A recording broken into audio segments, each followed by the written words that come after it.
Hey guys, welcome back to my channel, The Last Kingdom Season 4, Episode 4. I'm not gonna really bore you with the details of what happened last episode because you guys know what went down, and I am still reeling over it, honestly. Father Beoga died. He died protecting young Uhtred, and that's basically it.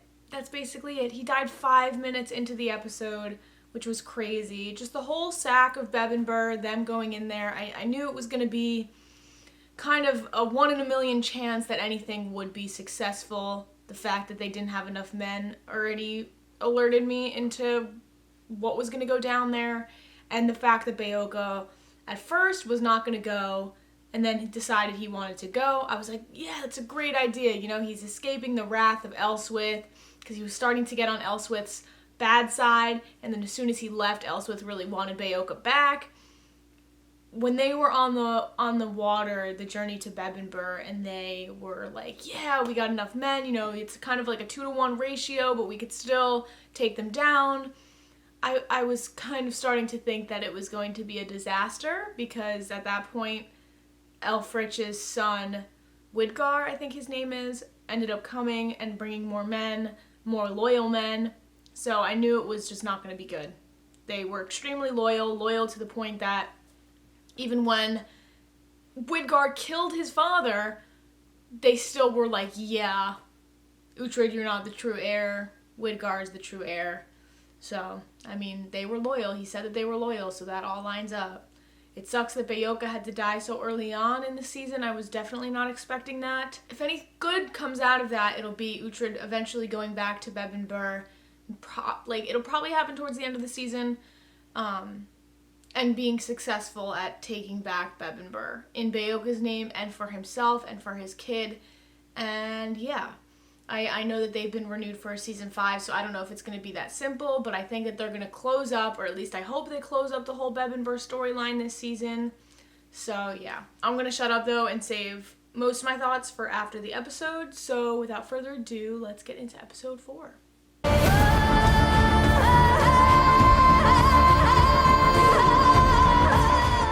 Okay, wow. That was a huge episode. Every episode, I feel something big has gone down. Either we lose someone big or just a big event happens, and with this, it was the battle that happened. I think lots of things are going to come out of this battle.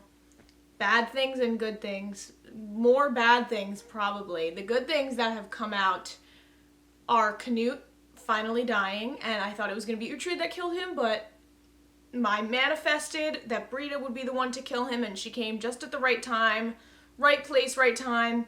It was a little convenient, but I'm not complaining because Brida got to be the one to actually kill Canute, which was great because she got full revenge for Ragnar. She didn't even know until that moment that she was getting full revenge for Ragnar, but Aethelwald is dead and now Canute is dead, which is basically the person who, he didn't do the physical action, but he's the one that basically caused Ragnar to die by feeding Aethelwald information about Ragnar, basically feeding him the seeds that caused his death. So I'm glad that Brida got her revenge for that, but a little bit of a questionable decision by Uhtred. The selfish part of me wants Brida to survive and live on as a character, so I'm glad that he didn't end up killing her, but the unselfish part of me wishes that Uhtred just sent her to Valhalla so she could be with Ragnar. She was literally begging him, but I understand also from Uhtred's perspective that he would not want to lose another loved one. It's like person after person just comes into his life and dies. He's lost Beoga, he's lost Alfred, which was somebody that was close to him, unexpectedly became close to him. He lost Ragnar, he lost his son, Iseult. I mean, he's lost so many people in his life that it's like, why would he be the reason that one of the only people that has been around since the OG days, since his childhood, who knows what he's gone through, why would he be the reason that that person dies? I understand it would be a swift death and she would be sent to Valhalla, but I don't think Brida's story is done. I don't think her story is done. Yes, she'll be a prisoner. Yes, she'll be tortured, but I feel like if Uhtred really cared that much about Brida, he would find a way to get her back. I mean, he has some influence with people in power Maybe he can arrange something where he gets her back. I don't know. Maybe she'll escape. Maybe she'll do it herself. But we don't know. Haston is still very much alive, so he's an issue. He ended up getting sent off by Uhtred. Canute never is going to be able to get revenge for that, for Uhtred taking hostage, his son's hostage. So Haston is still very much a problem. Maybe he'll be the one to save Brita because he still has influence. He kind of is going to be the head honcho now that Canute is gone. But they suffered a devastating loss, at least on the Dane side.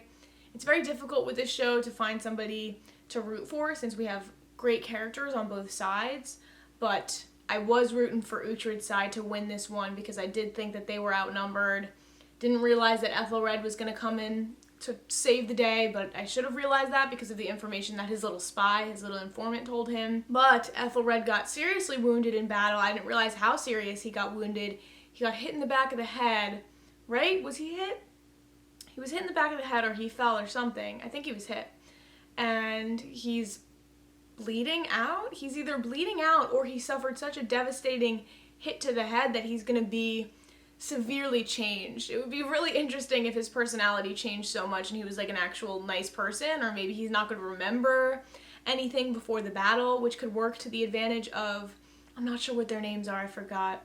I think it's Eardwolf, the boy, and I don't know what the woman's name is, but it could work to their advantage if he doesn't remember anything before the battle, because they were the ones that basically caused it. Not the battle, but basically caused Ethelred to be in the position that he was in because of the information that he was fed by Haston, who is a notorious liar. Not sure why Eardwolf didn't tell Ethelred that he was told this information by Haston. Not sure why he waited until that moment this episode to tell him it was Haston, because had Ethelred known it was Haston, he would have known that he was lying and could have taken action himself. So, I don't know. He's blaming the spy, but he could have very well just asked for the name of the spy, the Dane spy that he talked to. In regards to everything else, like with Edward and Ethelfled is not welcome back in Wessex, which sucks because she's kind of the only one that's really with Elswith and is on her side. I worry for Elswith now because Ethelhelm said last episode, or this episode it was, that he was thinking about what actions to take because he knew that Elswith went to reunite Edward's bastard with the mother. So now they're aware. I don't know how they're aware. I don't know if it's somebody that we know that is spying on her, but somebody spied on her, sought her out, and followed her to that reunion, that place, and knows what went down there. I very much worry for Elswith. I think she's the only real voice of reason with Edward. Edward basically forced her to take that action because Edward didn't intend to help on the battlefield. So she had to go to Wales, or she had to send someone to go to Wales to negotiate that. So Edward is listening to the wrong people and he's forcing the hands of many people, and then he cries about what ends up happening. But this wouldn't have happened had he just said, okay, I'm going to help. A lot of things wouldn't have happened had he just said, okay, I'm going to help. Men can be brought back. Yes, you can lose many members of an army, but you can gain that back by making alliances, getting more warriors through that. So it frustrates me that Edward is kind of naive.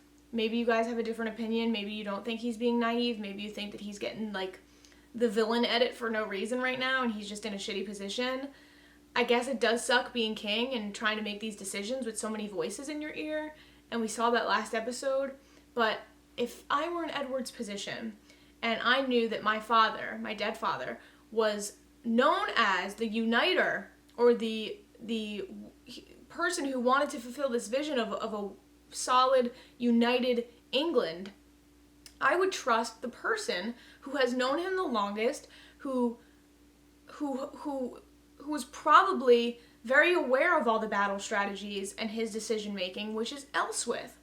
And it seems like Ethelfled is most like Alfred in that manner in terms of her logic and her reasoning and her preparedness for battle and for her father's goal and vision. She knows how to get there and she knows how to get what he wanted. Edward, on the other hand, is a little bit more cautious because he has a little bit more to juggle. I mean, he has a little bit more baggage too with the whole bastard child situation and the potential threat to the throne. Now that he's banished Ethelfled from Wessex, the only person that he really has is Elswith, and I fear for her now because Edward was so pissed that they gave away the spoils of war. So I don't know what he's going to do to Elswith. He's going to punish her somehow. And that's going to be disastrous because if he punishes Elswith, if he locks her away or if he doesn't allow her to have any more influence, then what's going to happen is Ethelhelm is going to be even more in Edward's ear. He's going to act according to his own selfish needs, and he's probably going to kill those kids. He's probably going to have those kids killed. The ones that are threats to, or he's at least going to have Athelstan killed. So I don't know what's going to happen in these next couple of episodes. This was only episode 4. That's fucking crazy. So we still have up until episode 10 to go. I don't know how they're going to take this, where they're going to go, because it feels like these huge storylines are being solved in one episode, and it doesn't even feel fast-paced to me. It feels like this is all happening so naturally that I do not know how this season is going to play out. So I don't know if you guys feel the same way, but this is gearing up to be my favorite season so far, at least in my opinion. I don't know. I've been thoroughly invested in every single storyline.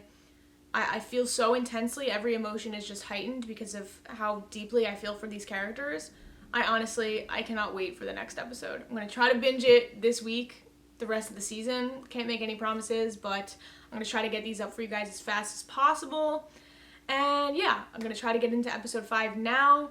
So, as always, thank you guys for watching. Check out my other reactions if you have not already. And I will see you guys for episode 5. Alright, bye guys.